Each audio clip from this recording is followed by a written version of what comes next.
पंचकूला में हरियाणा के मुख्यमंत्री नायब सैनी ने स्वर्ण जयंती हरियाणा वित्तीय प्रबंधन संस्थान के नवनिर्मित भवन का उद्घाटन किया। इस अवसर पर मुख्यमंत्री नायब सैनी ने कहा कि इस भवन का हरियाणा की जनता को बहुत बड़ा लाभ मिलेगा। उन्होंने कहा कि अगर इस संस्थान के माध्यम से हरियाणा का वित्तीय प्रबंधन ठीक हो जाता है तो सभी समस्याओं का समाधान हो जाएगा। उन्होंने कहा, प्रधानमंत्री का संकल्प है कि 2047 विकसित भारत बने, उसमें विकसित हरियाणा मजबूती से विकसित भारत के साथ खड़ा होगा। इस भवन से वो सभी व्यवस्थाएं हैं जिसकी ज़रूरत है, चाहे कॉन्फ्रेंस रूम, मीटिंग्स रूम और लेक्चर्स रूम है, जिसका अन्य विभागों के अधिकारियों को भी लाभ मिलेगा। इसके साथ अधिकारियों को नई तकनीक और नई नीतियों से अवगत कराने के लिए भी इस भवन का बड़ा लाभ वो मिलेगा। देखिए, स्वर्ण जयंती वित्त भवन संस्थान ये इसका आज उद्घाटन हुआ है जी। और इसका बड़ा लाभ हरियाणा के लोगों को मिलेगा, क्योंकि इसमें सब फैसिलिटीज हैं। इस वित्त संस्थान के माध्यम से अगर हमारी वित्तीय प्रबंधन ठीक हो जाता है तो सब समस्याओं का समाधान। और जो आदरणीय प्रधानमंत्री जी का संकल्प है कि 2047 विकसित भारत, 2047 विकसित हरियाणा, ये मजबूती से विकसित भारत के साथ खड़ा होगा।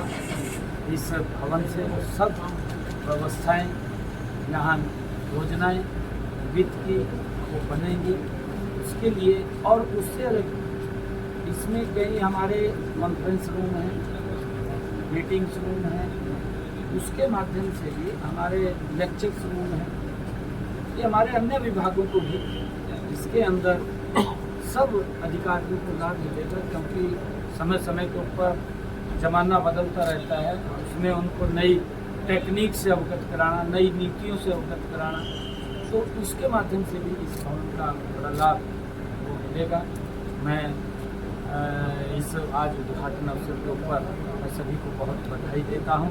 और आज जब भवन का उद्घाटन हो रहा है तो हमारे यहाँ पर 2 विभागों आज अधिकारी भी बैठे हैं और कुछ वर्चुअल जुड़े हुए हैं।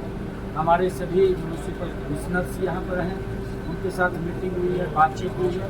हमारे सभी CMOs हैं, PMOs हैं, और PMO के साथ साथ हमारे ADCs जुड़े हुए हैं और DC सभी डिस्ट्रिक्ट के जुड़े हुए हैं कि हम स्वच्छता को लेकर कि आने वाले समय के अंदर हमने हरियाणा के हर सिटी की एक रैंकिंग खड़ी की है।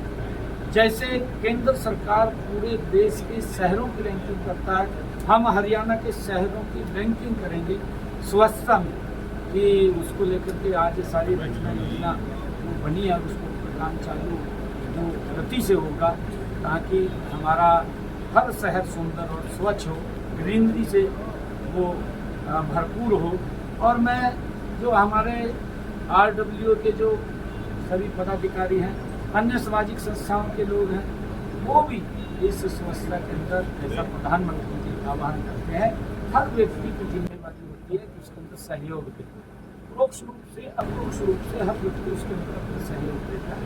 और हमने आज उनसे बातचीत किया है इसको लेकर के स्वच्छता को, क्योंकि 17 सितंबर से सेवा पखवाड़ा का आरंभ हो रहा है, 2 अक्टूबर तक वो चलेगा। उससे पहले हम इसको गति से उस रचना योजना को खड़ी करके उसको आगे बढ़ाने का काम करें। और हमने ये भी निर्णय किया है, हमारे सभी CMOs और PMOs, ADCs हुए हैं, कि हमारे हर डिस्ट्रिक्ट के ऊपर एक हॉस्पिटल अत्याधुनिक सुविधाओं से सुसज्जित, जो उस डिस्ट्रिक्ट के अंदर प्राइवेट हॉस्पिटल में सुविधाएं मिलती है, अब हमारे डिस्ट्रिक्ट सरकारी हॉस्पिटल में वो सारी सुविधाएं मिलेगी। उनमें डायलिसिस की व्यवस्था भी होगी, उनमें CT स्कैन की भी होगी, MRI की भी होगी, उसमें डिजिटल एक्सरे की भी होगी, अल्ट्रासाउंड की भी होगी और लैब भी होगी। और वहाँ पर सभी व्यवस्थाओं से सुसज्जित वो हॉस्पिटल होंगे। उसको लेकर के भी आज हमने यहाँ सभी CMOs और PMOs को बुलाया हुआ था, उनसे भी बातचीत हुई है और उसके ऊपर काम भी चल रहा है। उसका बजट भी हमने जारी कर दिया है, उसका सामान भी आ रहा है। 17 सितंबर को हम फर्स्ट फेज के हॉस्पिटल उनका उद्घाटन कर देंगे, उनमें सारी सुविधाएं आ जाएंगी 17 सितंबर तक, और बाकी के बचेंगे अगली डेट के ऊपर, उनको भी हम पूरा कर लेंगे। आज हमने